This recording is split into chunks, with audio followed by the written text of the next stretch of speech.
Think about your favorite flower, especially at its beginning stages when it's just about to grow. Now think about what it would look like at its most perfect state. Probably have very healthy roots, very intact petals, and its face is just directed towards the sun, without blemish. I think it's time that we start to see our souls in this way. I mean, in fact, Jesus made this analogy in the Bible. What would we look like in our most optimal state? Think about when a parent is trying to raise their child. I mean, of course they're going to ask these questions. How can we raise this child to be the best he or she can be? I think a good word to use in this case would be fulfillment. And this comes with the assumption that everything has its own purpose. What would a flower look like when it's fully fulfilling its role? Maybe it's looking pretty under the sun, or giving nectar to the bees to make honey, or giving a home to bugs. Is that how it works? Anyways, let us not dismiss the fact that the things in nature have a purpose, and the same goes for human beings. What I'm getting at here is one of Aquinas's main concepts that he tries to teach that kind of encapsulates a lot of his metaphysical ideas, which is namely teleology, or telos. And this is a concept borrowed from Aristotle, one of his greatest heroes and influences. Now, Aristotle talks about 4 different types of causes, but teleology is the most important one. And why? Well, it allows us to best understand the nature of things. How do we know what a match is? Well, we know what it is because of its purpose, which is to produce fire. How do we know what a heart is? Well, we know what it is because its purpose is to pump blood. Many things in nature have this purpose that it has to fulfill, and if we don't know its role in nature, we can't necessarily say we know the object it's in its entirety. And so this idea of teleology that Aquinas talks about deals a lot with the natural order, of course with physics and how nature works in general, but this also applies to human beings, because in fact we are part of nature and we cannot deny that, right? But then it kind of like begs the question, what is our end anyways? Like, I guess what's the purpose of life, right?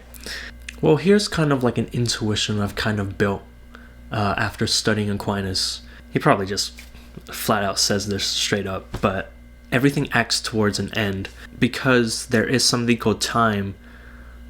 I'd say time is change, and when there's change, change is in its most perfect form when it's bringing about a greater good, right? Almost everything that humans do are acting towards the end, which is goodness. Now, this can be twisted so often, and we might ask ourselves, wait, so many people do the wrong things so often. And yes, that does happen. But Aquinas would say that that's kind of a twist of someone's conception of what is good. I might think that eating a bunch of candy is good, when really it's pretty bad for my health, but I really like the taste, right? So what is good? Well, it would be eating healthily. So this kind of comes to show that all of the things that human beings do is for their own good. Even though it is twisted and people aim at doing the good in the wrong way, the intention is still to bring about some kind of good, right? And so my argument in this video is that this is what the church does. It tries to bring about the best in human beings. As we all know, living the Christian life is a process. As we continue to go to church, as we continue to read the Bible, we are slowly gaining insights about things like virtue, how to live a good Christian life, how to conduct yourselves, how to love. I think these are all things that allow us to become the best versions of ourselves. Or I think an even better way to say it is it allows us to be even more human. It kind of brings about what it is humans were meant for from the very beginning. But what Aquinas would say is that we don't experience the fullness of life that God intended for us here in this time on earth, but rather in union with Him in heaven. This doesn't mean that our time in heaven is a waste of time. No. The chance to be close to God is present here and now, for sure. But what we do here and now also influences our relationship with the Lord in the future. And so, of course, let us not think that our time on earth right now is useless, because it's not. And this is what Aquinas would say is our fulfillment, that we are unified with God by the end of time. And so ideally our life should be spent chasing after God, trying to fulfill a very essential part of our human nature, which is to be in union with God. Do we do the best we can when we're on earth all the time? No. By the time we die, would we say that we have tried our very best? Probably not. But then we have purgatory, which is another step that allows us to get closer to this thing that Aquinas calls the telos. It purifies us so that we are fully prepared to be in union with the Lord. And so this is what the church is trying to do. It is trying to allow us to fulfill our telos, bringing about the humanness in us so that we are fully thriving in our life. Yes, there are going to be very hard times through the church and its teachings where we know how to conduct ourselves despite the brokenness of other people, other communities, other institutions. One comment I can see other people saying is that it's kind of a bold statement to say that the church is perfect at fulfilling the telos of human beings. And I'd say, yes, the church is not perfect. And in fact, God entrusted His church to be under the hands of fallible human beings. One of the things I remember is a talk from Monsignor James Shea. That might not be his name, but he was talking about Thomas More's book called Utopia, which is kind of a play on words, the word utopia, which means does not exist or something like that. Kind of funny because, utopia as we might see it is a perfect world. It also means does not exist. And perhaps Thomas More was trying to give this message that we cannot achieve a perfect world.